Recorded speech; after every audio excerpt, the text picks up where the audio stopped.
I'm Steve Adubato. It is my pleasure to introduce for the first time with us Kam Wong, who is Vice President, Diversity and Inclusion, Prudential Financial. And good to see you, Kam. Thank you. Likewise. Let's talk about the issue of disabilities and the fact that there was a major event in Newark that we'll be showing some video of that was historic in many ways. Describe it. Yeah, so we were very excited at Prudential to host our Disability Awareness Celebration in Military Park on October 18th. And basically what we did was we brought this amazing first ever Disability Rights Museum on wheels. Hold on, the Disability Rights Museum on wheels. Exactly. It's a 48-foot trailer that's pulled by a truck. And within this trailer is a curated exhibit of the progress, the movement for civil rights for people with disabilities. Okay, make it clear to us. Sure. Civil rights for people with disabilities, right. For example. So unfortunately, it started with the dark times with eugenics and forced sterilization and institutionalization of people with disabilities. And then marching through time where there had been the fight and the struggle for equal access and equal opportunities for people with disabilities, including a time in the 80s where wheelchair users and people using canes abandoned them and literally crawled up the steps of the Capitol building to really be visible and not be, secreted and hidden away, to fight for their right to education, to access in public places. I mean, our country, even as recent as the 1970s, had what was called ugly laws. Hold on, wait. Ugly laws? Ugly laws. What does that mean? Yes, sure. So these laws in many states until the mid-1970s allowed public establishments like restaurants to turn away someone because they were unsightly, because they, didn't look as the restaurant might want them to look. They could turn them away? They can turn them away. Legally? Legally, and they could be arrested even. The person? Yes, the person can be kicked out of the establishment. Yeah. So a restaurant can call up the police to escort the person physically away. Okay, so I don't want to say fast forward because that's such an inappropriate expression right now. But if we were to talk about the progress we've made, how would you describe where we are today? So I would say that we've made good progress, but it's not nearly where it needs to be. What are we missing? So I think the future state ideally would be universal design, where, for instance... Universal design. Exactly.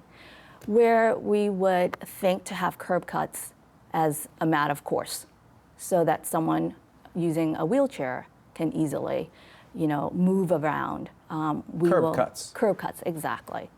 And universal design, the whole notion about it is that it helps everybody, not just a person with disabilities. So the parent pushing the stroller, someone with the luggage that they're pulling. So hold on. So here's what I'm curious about. So is that about building code? Is that about saying that a building has to be designed in that way, and if it's not designed in that way, there's some sort of fine? No, is that government policy? Well, I would say it's beyond that. It's really embedding inclusion through inclusion of people with disabilities, which would then serve everyone. A lot of buildings are meeting the code standards. The ADA code. Right. Not enough. Exactly. So this is more of a cultural, like who are we going to be as a society? Yes. Are we going to be inclusive?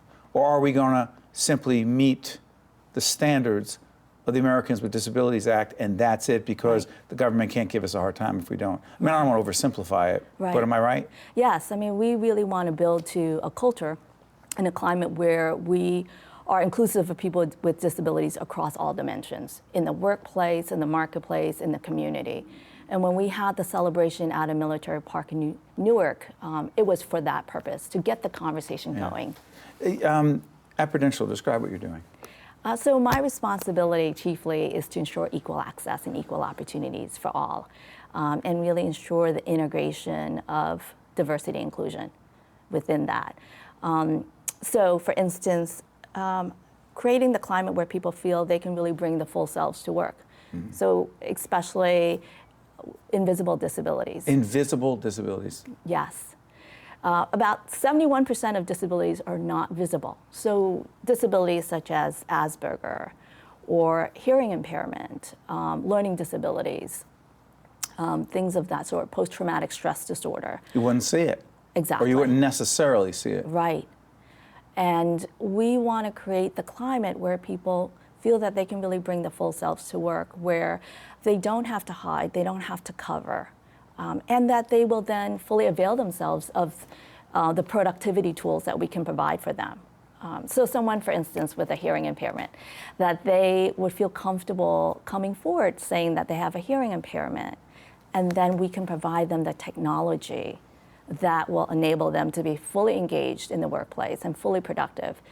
The technical legal term they use is disability accommodation, but I like to see it as really enabling all our people to fully be engaged and fully succeed. Before I let you go, I'm curious about this. As a society, in terms of our attitudes, how close do you think we are to truly, not just accepting, but embracing people who happen to have a disability? I think, unfortunately, we are still a distance from there.